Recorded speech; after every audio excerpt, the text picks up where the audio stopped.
This is Small Biz Florida, the podcast and broadcast that's all things business across the state of Florida. And if you've been tuned in lately, you know Small Biz Florida is on the road again. We are in beautiful Ponte Vedra, Florida. We are at the beautiful Sawgrass Resort, and we are here because it is the location of the third annual 2024 Small Business Success Summit, all brought to you by the Florida SBDC Network and our sponsor, Florida First Capital. The room is full, over 420 some odd small business owners, operators here to share best practices, network, and maybe take home some new ideas and innovations to help them expand, grow, and succeed in business.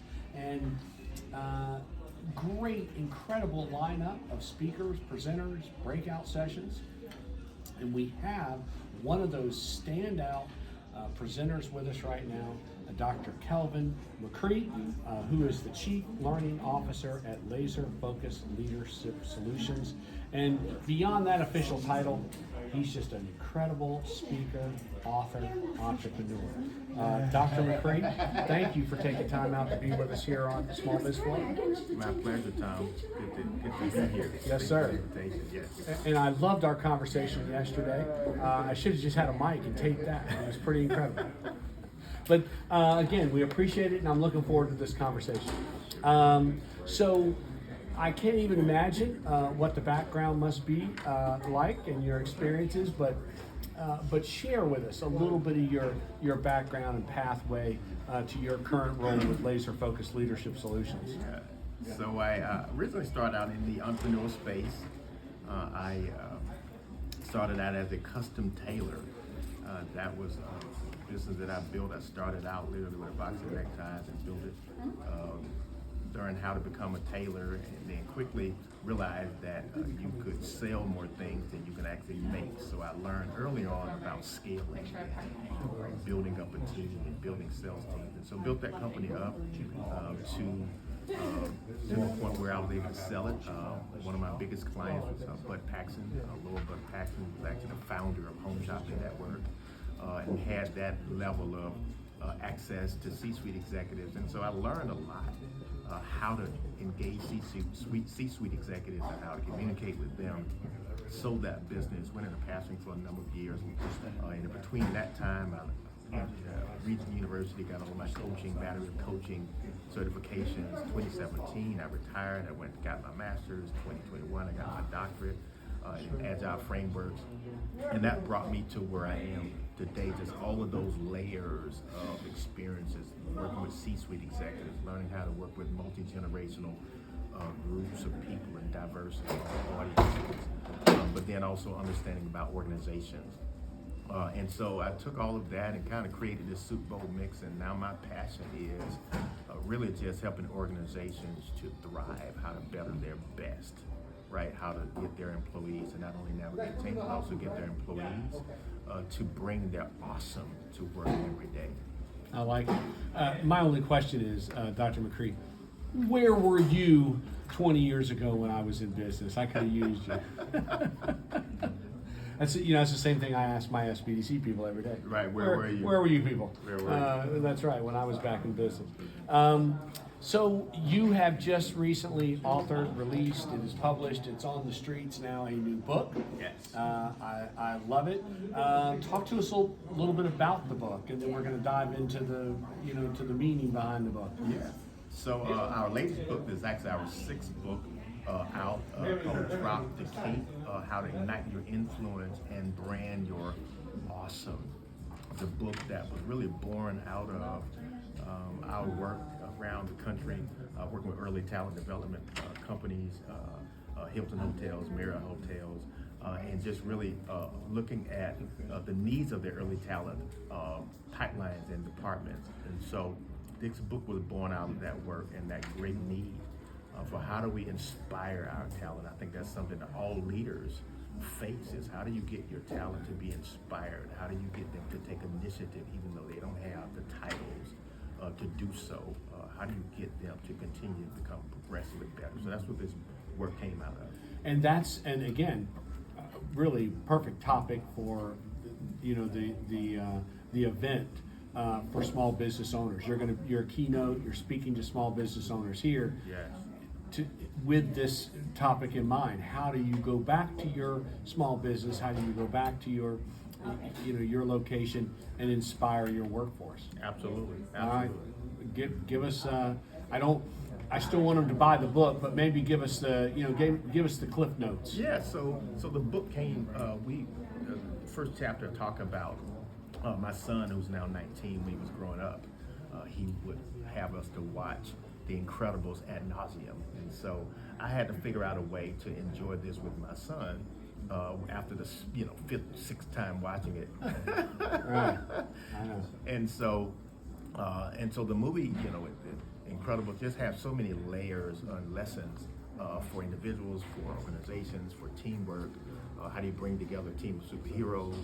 How do you get them to value their distinctive differences? And so the movie starts out, this Incredible, he's part of the superhero program, is disbanded because of all the different lawsuits. He's now working in InsureCare, processing claims, and he has this mundane attitude, about this work, this mundane work. He has this horrible attitude. He hates going to work every single day. That in itself is a lesson. And so he gets these Mission Impossible type notifications. He goes out, he's accomplished these 2 missions, and then he comes back. Even though he was successful at the mission, he comes back and he thinks to himself, everyone else has a cape except me. And he goes to Etna Mode and he asks her for a cape. And Etna Mode emphatically says no capes. And she talks about all of the different superheroes, what happened to them when they had capes. One got caught in a wind turbine, the other got caught in a rocket ship, the other got caught in a speeding train. They all perished because they had a cape. You don't need a cape. And so the proverbial cape is a job title. It's more money. It's the corner office. And oftentimes our talent, our workplace talent, our employees believe that I would do better, I'll perform better if I had more money. I'll perform better if I had the corner office. I'll perform better if I had a different title. And so what this book challenges that idea that we don't need the proverbial cape to make a difference.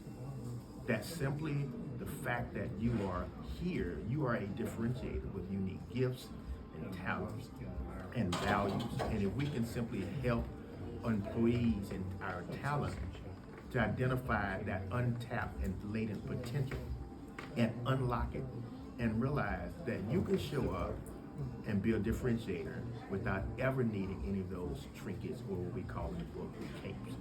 And you talked about yesterday an incredible concept of not necessarily hiring employees for some specific job, skill set, task, but really hiring employees because of, and I don't refresh my memory how you put it, but the bigger picture, their talents, their ability to learn, their ability to to bring some skill set into my business. You don't hire people just because they have a certain skill. You hire people because of their potential. Sure. Did I get that sort of close? Absolutely. And the idea is, and there's several thoughts around that. One is you hire them for their difference, and you train for everything else. Hire them for their difference, and you train for everything else. What is unique about them? Another idea is you hire them for the culture. What are the other teams that when you assemble that team, it creates a culture. So you hire for culture. And then we want to focus on their unique genius that they have. Dr. Gay Hendricks, who's a New York Times best-selling author, who actually endorsed the book, The Big Leap. He actually endorsed it. And he talks about your zone of genius. And every employee has a zone of genius. And so we hire them not to be an employee. We hire them to make a difference through their zone of genius, through what I call your zone of awesome. Right. And I will never forget, knew a gentleman, very successful small business owner. He was in the nursery business. And I had a good friend who I grew up with that worked for that gentleman for a number of years. And the younger man eventually left, started his own business, and became very successful. And I will never forget the original employer. He was an older gentleman than us. One day we're having a conversation, and he told me, he said, we didn't really understand, who he was, and we really should have understood that a little better, because he could have stayed with us and helped us expand our business. And I think that speaks a little bit maybe to your concept of who do we have out there on the floor? Who is in our sales team? Who's in our customer service department? There may be someone back there who has ideas, who has that genius that could help us grow. We've got to be open to that, kind of, right? Absolutely. And in the movies, again, that's the backdrop of The Incredibles. When they got ready to defeat this huge robot, it was not one superhero power that defeated the robot. You had the little son who could run really fast. They had the daughter who could disappear. They had the wife, the Elastigirl, who could stretch. Right? You had Frozone who could freeze things. And that's what it's how do we understand our talent? How do we understand what is their superpower? And how do we assemble a superpower team or a team of superheroes? Not clones, but having their own skills and their own unique talents and assembling that. And that's what creates high-performing teams, right? And so we're not simply hiring people to do a job, right? We are hiring them for the difference that they can make. And that requires leaders to explore their talent, to have conversation with them, to do different types of profiles and gift assessments and personality profiles, so you can value that unique person and not simply drive them to do the job. And I would imagine that for some small business owners who are, a little bit, I guess, rigid in the way they manage, I need these folks to do this task. We've got to accomplish this. You get a little maybe narrow focus as a small business owner, and maybe part of what your directive is, your mission is to kind of get those owners to broaden their view a little bit, get out of the narrow. Is that part of what you try to teach through your presentations? And quite simply, it is this. It is remove the barriers that keep people from being awesome. Remove the barriers, whether they're policies or systems or structures or history. History. We always did it that way. Right. It's remove the inhibitors to greatness.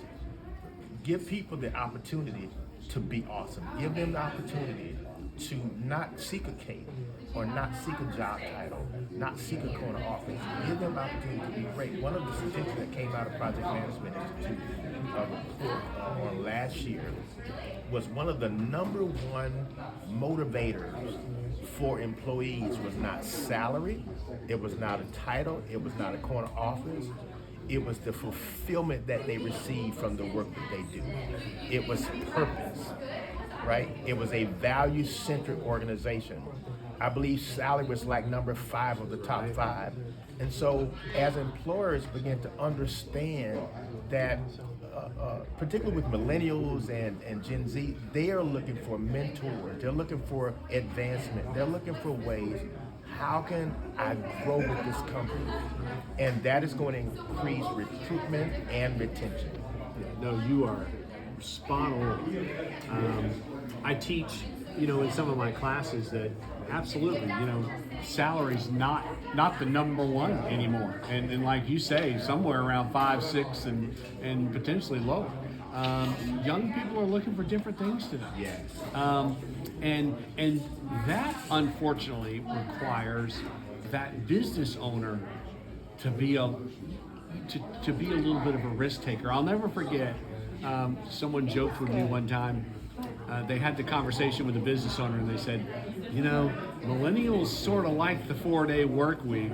And she said, I thought we were going to be thrown out of the office. I mean, it was like we were, coming up with some crazy idea that you might do a 4-day work week. And I think it also, I think your lesson maybe requires a business owner to take a chance on a person, take a little risk on a person. Let's, to my example of that gentleman, if they might have gone to that person and said, hey, how would you like to take on a little more responsibility? Maybe, why don't we open up a little small division and let you run it? That was probably wasn't something they were comfortable doing. And I talk about that in the book, about authenticity and the role that it plays in the workplace. If that person, example that you used, would have been able to harness their own authentic leadership, that area of vulnerability, where they would be okay with even taking that risk of not only asking, but even the risk of having the person say no. But that's what authentic leadership is. And so we often miss those opportunities because we don't like that vulnerability. Yeah, great point. That guy may know something a little more than I do. But it may put more money in my pocket. Absolutely. Absolutely. help me scale, grow, expand this business. Absolutely. And it's evident that the gentleman that you referred to, he actually went out and did it. Oh, he did it. Right? It's a great example. Right. Yeah. And so where were those abilities? Where were those superpowers? They were resident in him while he was with the previous company. That's exactly right. And the guy now openly admits, we just didn't understand him. Well, you should have come to a seminar with Dr. Calvin McGee. And we could have helped you retain it and increase your profits. Right. Listen, we could talk for days, and we do appreciate your time spending with us. You're going to be here for a couple of days. You're providing keynotes and some breakouts, and we really appreciate your support of the Small Business Success Summit and sharing your experiences, talents, and knowledge with our small business community. It's my pleasure. It's been a great opportunity to sit down with you, Tom. I know we could have gone on for days. Yes, we could. Because I love the conversation. Our little podcast was created